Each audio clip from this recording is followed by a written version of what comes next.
કેમ છો મિત્રો? હું નીરવ પટેલ આપનું ફરીથી એકવાર હાર્દિક સ્વાગત કરું છું. મિત્રો આપણે અ, જે પરીક્ષામાં પૂછાઈ શકે તેવા હોય તેવા પ્રશ્નોનું સોલ્યુશન કરતા હોઈએ છીએ. એવી જ રીતે આજે પણ આપણે કેટલાક પ્રશ્નોનું સોલ્યુશન કરવાના છીએ, જે આપની આવનારી કોઈ પણ જીપીએસસીની એક્ઝામ હોય કે વર્ગ 3ની એક્ઝામ હોય એમના માટે ઉપયોગી રહેશે. ખાસ કરીને તો સીસી કે પછી જે પોલીસ કોન્સ્ટેબલની પરીક્ષા આવવાની છે એના માટે ઉપયોગી રહેશે. તો ચાલો શરૂઆત કરીએ.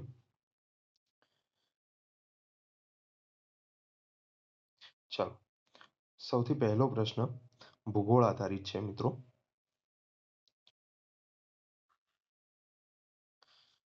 અહીંયા એવું લખ્યું છે કે ગુજરાતમાંથી પસાર થતા જે કર્કવૃતના સંદર્ભમાં યોગ્ય વિધાન જણાવવાનું કહ્યું છે. કર્કવૃત એ ગુજરાતમાંથી પસાર થાય છે બધાને ખબર છે, પણ પરંતુ એમાંથી કયા વિધાન સાચા છે તે પૂછ્યું છે. તો પહેલું વિધાન છે ગુજરાતમાં પૂર્વથી પશ્ચિમ તરફ ક્રમશઃ કર્કવૃત કચ્છ, પાટણ, મહેસાણા, ગાંધીનગર, સાબરકાંઠા અને અરવલ્લીમાંથી પસાર થાય છે. બીજું વાક્ય છે કર્કવૃત ભારતના 8 રાજ્યોમાંથી પસાર થાય છે, જેમાંથી ભારતનો એકમાત્ર ડુંગર ધીણોધર છે, જેની મધ્યમાંથી કર્કવૃત પસાર થાય છે. તે ગુજરાતના કચ્છમાં આવેલ છે. બરોબર. હવે આમાંથી કયું વિધાન યોગ્ય છે તે પૂછ્યું છે. માત્ર એક, માત્ર બે, માત્ર એક અને બે અને એક પણ નહીં. જો તમે પ્રશ્નનો આન્સર આપી દીધો હોય તો પછી આપણે એનું સોલ્યુશન જોઈશું. અહીંયા મિત્રો તમારો સાચો જવાબ આવશે. અહીંયા તમારો સાચો જવાબ આવશે માત્ર બે. કેવી રીતે આવશે એ જોઈએ. જુઓ મિત્રો, જે કર્કવૃત જે છે એ આપણા ગુજરાતમાંથી પસાર થાય છે. પરંતુ અહીંયા જે વિધાનની અંદર આપેલું હતું, અહીંયા જે વિધાનમાં આપેલું હતું કે ક્રમશઃ પશ્ચિમથી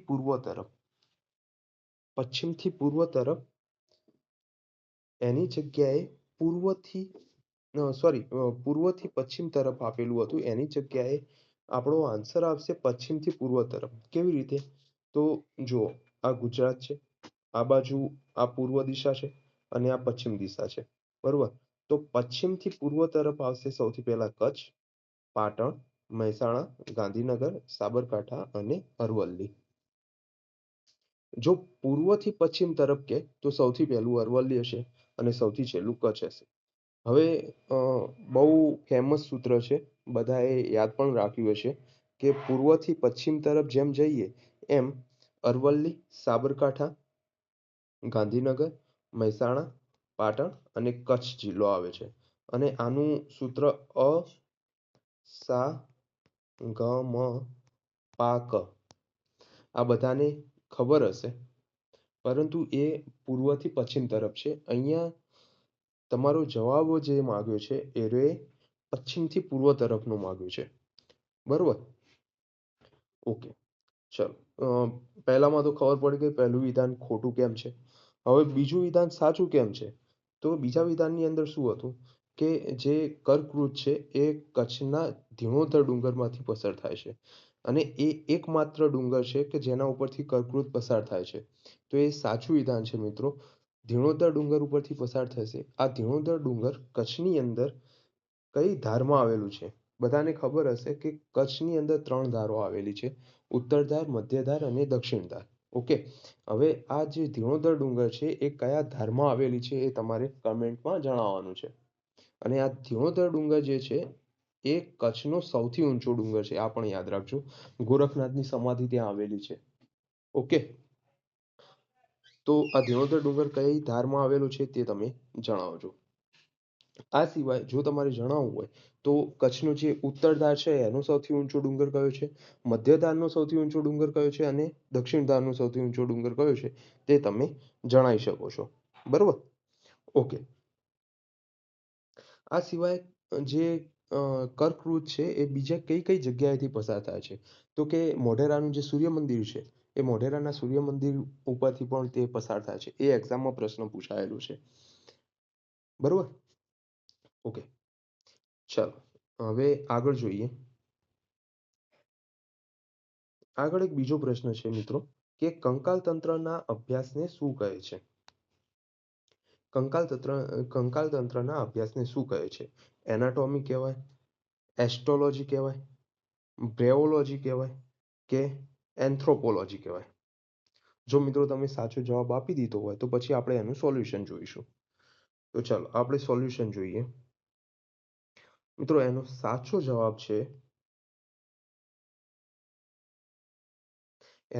જવાબ છે મિત્રો ઓસ્ટિયોલોજી.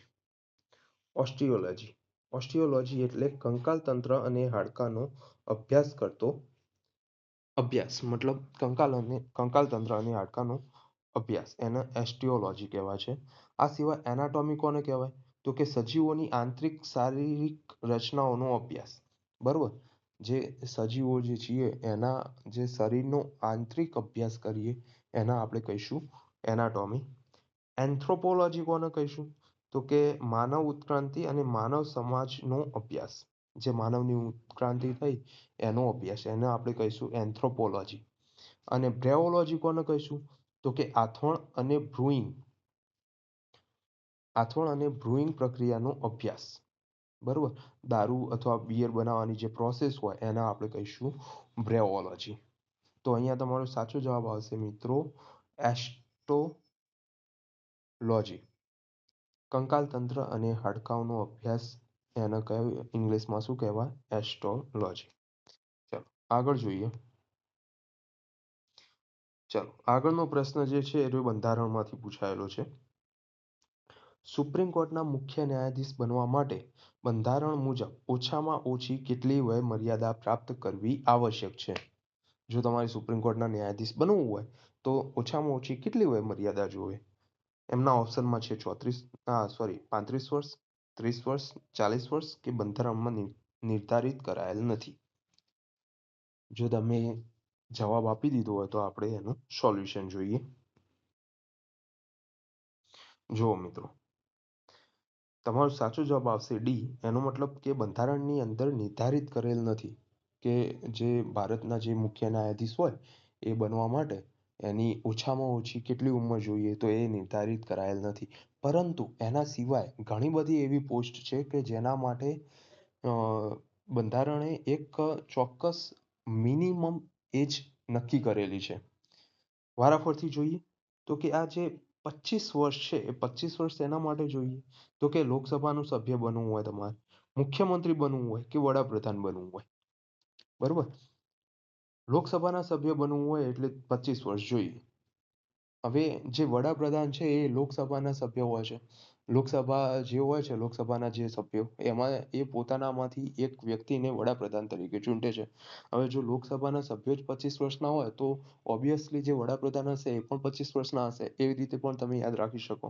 આ સિવાય જે મુખ્યમંત્રી હોય છે આપણા રાજ્યના મુખ્યમંત્રી એ બનવા માટે પણ ઓછામાં ઓછી 25 વર્ષની ઉંમર તો જોઈએ જ. બરોબર, ઓકે.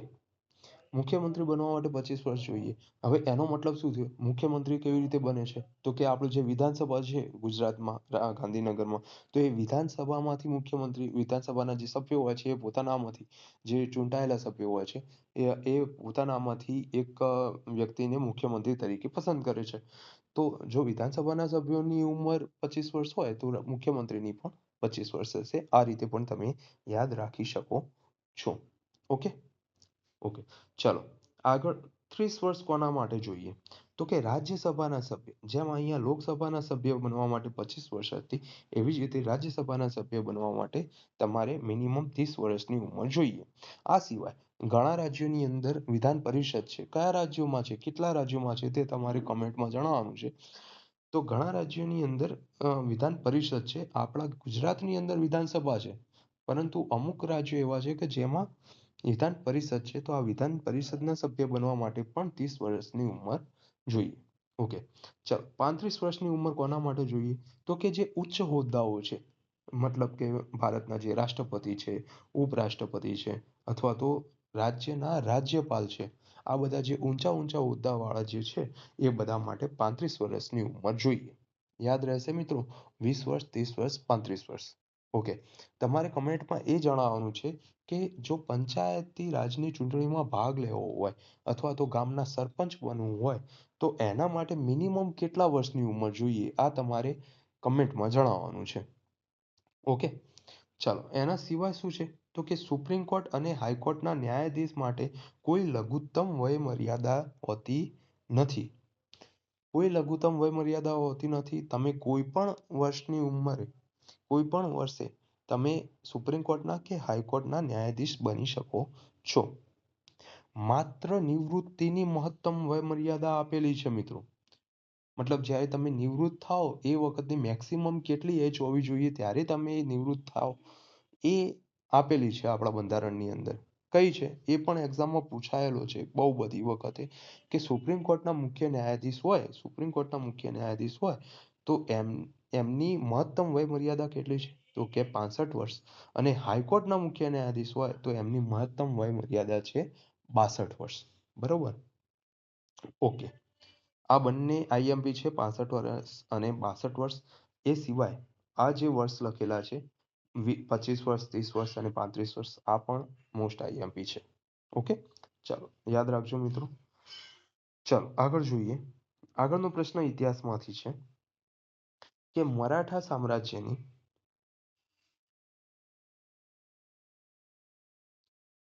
આગળનો પ્રશ્ન ઇતિહાસમાંથી છે મરાઠા સામ્રાજ્યની માહિતી આપતા પેશવા દફતર ક્યાં આવેલા છે? તો પેશવાના જે દફતરો છે એ ક્યાં આવેલા છે એ પૂછાયેલું છે. મુંબઈમાં છે, નાગપુરમાં છે, પુણેમાં છે કે સતારામાં છે? જો તમે આન્સર આપી દીધો હોય તો આપણે એનું સોલ્યુશન જોઈ લઈએ. ચાલો જોઈએ. જો મિત્રો, તો એ પેશવા દફતર તમને મળશે પુણેમાં. બરોબર, પુણેમાં મળશે. તો આ પેશવા દફતર છે શું? કોને કહીશું તો કે મરાઠા સામ્રાજ્ય. જો બધાને ખબર જ છે કે મરાઠા સામ્રાજ્ય જે છે એ મહારાષ્ટ્રની અંદર આવેલું મતલબ વિકસિત હતું ઇતિહાસની અંદર. તો મરાઠા સામ્રાજ્યનો સૌથી મોટો અને સૌથી મહત્વનો દસ્તાવેજનો સંગ્રહ એને આપણે કહીશું પેશવા દફતર. એવું દફતર મતલબ કે એવી કચેરી કે જ્યાં મરાઠા સામ્રાજ્યનો સૌથી વધારે અને સૌથી મહત્વનો ઐતિહાસિક દસ્તાવેજો ત્યાં તમને મળી રહે. બરોબર, તો ક્યાં આવેલું છે તો કે પુણેમાં આવેલું છે. એનું મહત્વ શું છે તો તે 18મી અને 19મી સદીના મરાઠા વહીવટ રાજકારણ અને અર્થવ્યવસ્થાની સચોટ માહિતી તે આપે છે. બરોબર, અને છત્રપતિ શિવાજી મહારાજ પછી પેશવાઓનું મુખ્ય મથક પુણે હતું. છત્રપતિ શિવાજી મહારાજ જે મહારાષ્ટ્રની અંદર થઈ ગયા તો એમના મૃત્યુ પછી એ જે પેશવાઓ જે છે તો પેશવાઓનું મુખ્ય મથક પુણે હતું. એના સિવાય રોંગ ઓપ્શન બીજા કયા છે તો કે નાગપુરની અંદર સોરી નાગપુર અને સતારા એ પણ ખોટા ઓપ્શનો છે. પરંતુ એ સાથે સાથે બીજું એ પણ તમે ધ્યાન રાખો કે જેમ પેશવા દફતર જે પુણેની અંદર હતું એવી જ રીતે નાગપુરમાં ભોસલે વંશનું મથક આવેલું છે. બરોબર, ભોસલે વંશ એનું મથક નાગપુરમાં છે. આ સિવાય છત્રપતિની જે રાજધાની છે એ સતારામાં આવેલી છે. પરંતુ એમનું જે દફતર હતું એ પુણેમાં હતું. ઓકે, આ પણ તમે યાદ રાખી શકો છો. ચાલો આગળનો પ્રશ્ન જોઈશું. આગળનો પ્રશ્ન આપણે કરંટ અફેર્સમાંથી લીધેલો છે કે તાજેતરની અંદર ન્યુમો 5 મિસાઇલ કયા દેશ દ્વારા વિકસાવવામાં આવેલી છે? ઉત્તર કોરિયા, દક્ષિણ કોરિયા, જાપાન કે ચીન? ચાલો અહીંયા તમારો સાચો જવાબ આવશે મિત્રો દક્ષિણ કોરિયા દ્વારા. જે ન્યુમો મિસાઇલ છે તે ન્યુમો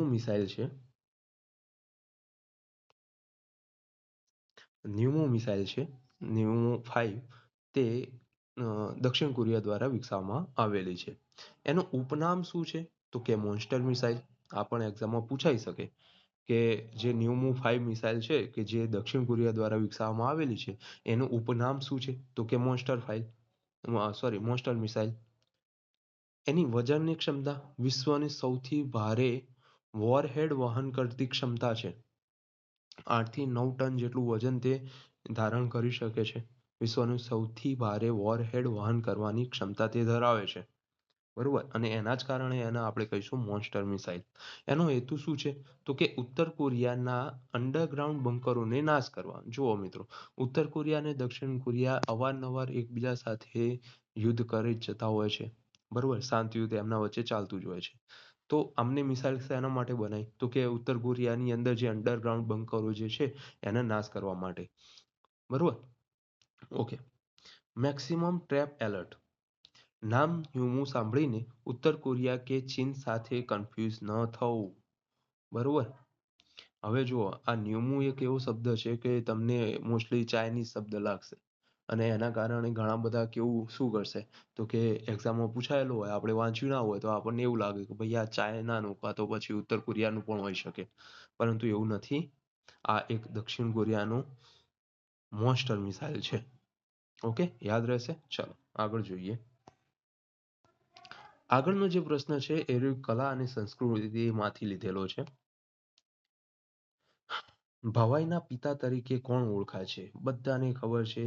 સિમ્પલ પ્રશ્ન લીધેલો છે કે ભવાઈના પિતા તરીકે કોણ ઓળખાય છે? અસાઈડ ઠાકર, પ્રેમાનંદ, દયારામ કે નરસિંહ મહેતા. બધાને ખબર છે કે અસાઈડ ઠાકરને આપણે ભવાઈના પિતા તરીકે ઓળખીએ છીએ. ચાલો સોલ્યુશન જોઈએ.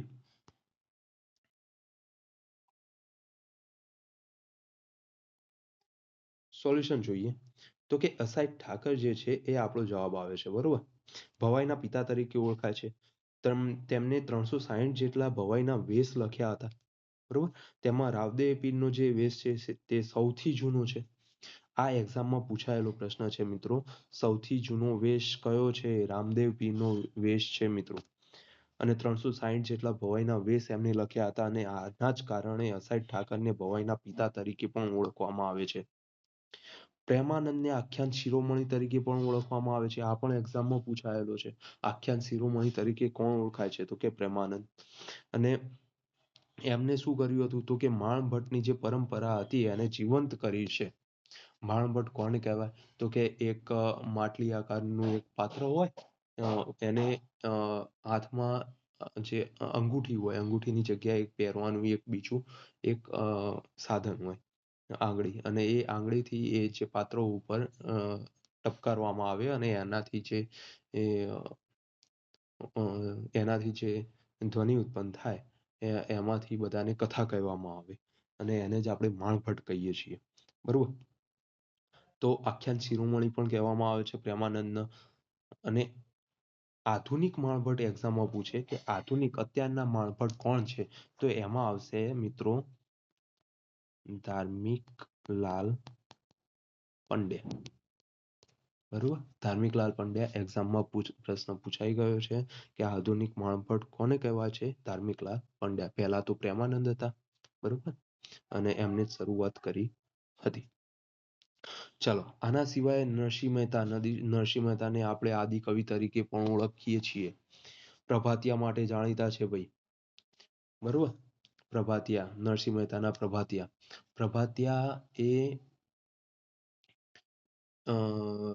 કયા છંદમાં આવે છે તે તમારે કમેન્ટ કરીને જણાવવાનું છે. બરોબર, પ્રભાતિયા છંદ પ્રભાતિયા કયા છંદની અંદર ગાવામાં આવે છે? આ સિવાય નરસિંહ મહેતા તળાજાના હતા ભાઈ. એમની જે જન્મભૂમિ છે એ તળાજા છે. તળાજા ક્યાં આવેલું છે? ભાવનગર ની અંદર આવેલું છે. બરોબર, નરસિંહ મહેતાનો ચોરો ક્યાં આવેલો છે? નરસિંહ મહેતાનો ચોરો જુનાગઢ ની અંદર આવેલો છે. એ પણ યાદ રાખવાનું છે. ઓકે. તાનારીરી મહોત્સવ, નરસિંહ મહેતાની જે પુત્રી હતી એ પુત્રીની પુત્રીઓ માટે તાનારીરી મહોત્સવ આપણા મહેસાણાના વડનગરની અંદર એનું દર વર્ષે ઉજવાય છે તાનારીરી મહોત્સવ. તમારે એ કમેન્ટ કરીને જણાવવાનું છે કે આ વર્ષે તાનારીરી મહોત્સવની અંદર કોને એવોર્ડ મળ્યો છે? તાનારીરી એવોર્ડ. ઓકે. આ સિવાય દયારામ એ ગરબીના પિતા તરીકે પણ ઓળખવામાં આવે છે. ઘણી બધી વખત એક્ઝામમાં પ્રશ્ન પૂછાઈ ગયેલો છે. ઓકે, ચાલો આગળનો જે પ્રશ્ન છે એ ભૂગોળનો છે. મિત્રો આપણે જે પ્રશ્નો જે કવર કર્યા છે એ દરેક એક પ્રશ્ન અલગ અલગ વિષયોમાંથી કવર કરેલા છે મિત્રો. બરોબર, કે જેથી તમને આછો પાતળો દરેક વિષયનો અંદાજો આવી જાય કે તમારી તૈયારી કેવી રીતની છે. આપણે કરંટ અફેર્સ પણ એની અંદર સામેલ કરી દીધું છે. નીચેનામાંથી કયો અખાત સ્તરભંગ રેખા ધરાવે છે? સ્થળભંગ રેખા કોણ ધરાવે છે? કચ્છનો અખાત, ખંભાતનો અખાત, કોડીનારનો અખાત કે આપેલ તમામ? ચલો આપણે એનું સોલ્યુશન કરીશું તો તમને ખબર પડશે. તમારા આમથી ઘણા મિત્રો એવા હશે કે તમને એમાં સ્થળભંગ શું છે એ નહીં ખબર હોય અને એના કારણે થઈને તમે આ પ્રશ્નનો જવાબ ના આપી શક્યા હોય. પરંતુ આપણે જોઈ લઈએ સોલ્યુશન. અહીંયા ખંભાતનો અખાત જવાબ આવે છે. બરોબર. ખંભાતનો અખાત જવાબ આવે છે. સ્થળભંગ સૌથી પહેલા તો કોને કહીશું? તો ખંભાતનો અખાત એ એક રિફ્ટ વેલી છે. જુઓ મિત્રો, અહીં આ આખું ગુજરાત છે, આ અહીંયા ખંભાત આવેલું છે, બરોબર? આ ખંભાતનો અખાત. હવે અહીંયા આ સ્થળભંગ વાળી એક આખી લાઈન છે. તો સ્થળભંગ કરશે શું? તો ભૂમધ્ય પ્લેટ્સના અલગ પડવાના કારણે આ રિફ્ટ વેલી સ્થળભંગ બન્યું છે. બરોબર. આ જે ભાગ છે ગુજરાતનો એ ઉપર થયો છે, અલગ પડ્યો છે. એના કારણે અહીં નર્મદા અને તાપી જેવી મોટી નદીઓના મુખ ત્રિકોણ પ્રદેશ પણ તે બનાવે છે. કેવી રીતે? તો કે અહીંયા આ તાપી નદી આવશે, અહીંયા નર્મદા નદી આવશે. ઓકે. તાપી નદી કઈ જગ્યાએથી ગુજરાતમાં એન્ટર થાય છે? તો કે હરણફાળથી. અને નર્મદા નદી કઈ જગ્યાએથી? તો કે હાંભેશ્વરથી. બરોબર. ઓકે. ચાલો આ સિવાય કચ્છનો જે અખાત છે એ છીછરો છે અને સ્થળભંગ ધરાવતો નથી અને કોડીનારનો કોઈ અધિકૃત અખાત નથી. જો કોડીનાર ક્યાં આવેલું છે? તો કે અહીંયા હું અલગ પેનથી તમને દર્શાવું. ઓકે. કોડીનાર ક્યાં આવેલું છે? તો આ જુનાગઢ કે જુનાગઢ કે ગીર સોમનાથ વાળો જે વિસ્તાર છે એ વિસ્તારને આપણે કોડીનારનો વિસ્તાર કહીએ છીએ. આ કોડીનારમાં નો જે પ્રદેશ છે, આપણા જે ધીરુભાઈ અંબાણી છે એ આ પ્રદેશની અંદર જ એમનો જન્મ થયો હતો. બરોબર. તો આ કોડીનારમાં કોઈ અખાત નથી. આ સિવાય આ કચ્છનો અખાત છે અને આ ખંભાતનો અખાત છે. બરોબર. તો અહીંયા ખંભાતનો અખાત તમારો જવાબ આવશે. આગળનો પ્રશ્ન ફરીથી એકવાર આપણે બંધારણમાંથી કવર કરેલો છે કે મતદાન માટેની વય મર્યાદા 21 થી ઘટાડીને 18 વર્ષ કયા ક્રમના બંધારણીય સુધારા અધિનિયમ દ્વારા કરવામાં આવેલી છે? 21મા ક્રમનો હતો, 73મા, 61મા કે 70મા? જો તમારો જવાબ મળી ગયો હોય તો આપણે એનું સોલ્યુશન કરી લઈએ. તેનો સાચો જવાબ છે મિત્રો 61મો બંધારણીય સુધારો. 61મો બંધારણીય સુધારો 1988માં થયો હતો અને એનો લાગુ 1989માં કરવામાં આવ્યો હતો. હવે આ બંધારણ સુધારા દ્વારા શું કરવામાં આવ્યું? તો કે જે મતદાન કરવાની જે ઉંમર હતી એ 21 વર્ષ હતી પહેલા અને હવે એ ઘટાડીને 18 વર્ષ કરવામાં આવી. અત્યાર સુધી પણ ચાલુ જ છે, મતલબ 18 વર્ષની વય મર્યાદા મિનિમમ જોઈએ છે જો તમારે વોટ કરવો હોય તો. બરોબર. આ સિવાય 73મો બંધારણ સુધારો જે છે 1992માં જે લાગુ કર્યો હતો 73મો બંધારણ સુધારો એ શેના રિલેટેડ છે? તો કે પંચાયતી રાજ. મોસ્ટ આઈએમપી છે. આ પણ એક્ઝામમાં પૂછાયેલું છે. 70મો બંધારણ સુધારો 1992 તો શેના માટે છે? તો કે દિલ્હી અને પોંડિચેરી વિધાનસભાના સભ્યોને રાષ્ટ્રપતિની ચૂંટણીમાં સામેલ કરવા અંગે છે. એટલું બધું આઈએમપી નથી, પરંતુ ધ્યાન રાખજો. બરોબર. 73મો બંધારણ સુધારો આઈએમપી છે.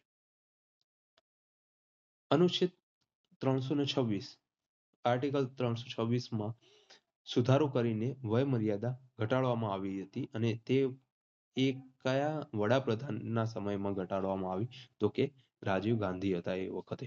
બરોબર. ઓકે. આ જે બંધારણ સુધારા દ્વારા 21 થી 18 કરવામાં આવ્યા તો એ કયા આર્ટિકલની અંદર સુધારો કર્યો હતો? 326માં. અને એ વખતના વડાપ્રધાન હતા રાજીવ ગાંધી. ઓકે. તો આજે આપણે ઘણા બધા પ્રશ્નો સોલ્વ કર્યા છે. એનું ખાલી એક વખત ફરીથી પુનરાવર્તન કરી લઈએ ફટાફટ. ભૂગોળની અંદર આપણે જોયું કે જે કર્કવૃત છે એ પશ્ચિમથી પૂર્વ તરફ કચ્છથી અરવલ્લી ધીણોધર કચ્છ જિલ્લો સૌથી પહેલા આવશે પશ્ચિમ બાજુએ અને પૂર્વ બાજુએ અરવલ્લી સૌથી પહેલા આવશે. બરોબર. કચ્છથી અરવલ્લી સુધીનો છે. ધીણોધર ડુંગર ઉપરથી તે પસાર થાય છે. ખંભાતનો જે અખાત જે છે એ સ્થળભંગની પ્રક્રિયા જોવા મળે છે ત્યાં. આ સિવાય બંધારણની અંદર જોયું કે સુપ્રીમ કોર્ટના જે CJI છે ચીફ જસ્ટિસ ઓફ ઇન્ડિયા તો એમની લઘુત્તમ ઉંમર કોઈ નક્કી કરેલી હોતી નથી. પરંતુ એમની મહત્તમ ઉંમર હોય છે 65 વર્ષ. 61મો જે બંધારણીય સુધારો છે એ મતદાન વય 21 થી 18 વર્ષ કરી દેવામાં આવી છે. એ સુધારો 61મો છે. આ સિવાય ઇતિહાસની અંદર આપણે જોયું કે જે પેશવા દફતર છે ક્યાં સ્થિત છે તો કે પુણેની અંદર સ્થિત છે. આ સિવાય જોયું કલા વિજ્ઞાનની અંદર કે ભવાઈના પિતા કોને ઓળખાય છે તો કે અસાઈદ ઠાકર. અને હાડકાનો જે અભ્યાસ છે એને આપણે શું કહીશું એસ્ટ્રોલોજી એસ્ટિયોલોજી બરોબર એસ્ટ્રોલોજી ના કહેવાય મિત્રો એસ્ટિયોલોજી કહેવાય. કરંટ અફેર્સની અંદર જોયું જે ન્યૂ 5 જે મોસ્ટર મિસાઇલ છે એ કોની છે તો કે દક્ષિણ કોરિયાની છે. ઓકે તો આપણે અહીંયા આપણું જે લેક્ચર છે એ પૂરું કરીએ છીએ. આશા રાખું છું કે ઘણા બધાને આમાંથી કંઈક ને કંઈક જાણવા મળ્યું હશે અને એ તમારા એક્ઝામની અંદર ઉપયોગી રહેશે. ઓકે ચલો થેન્ક યુ મિત્રો.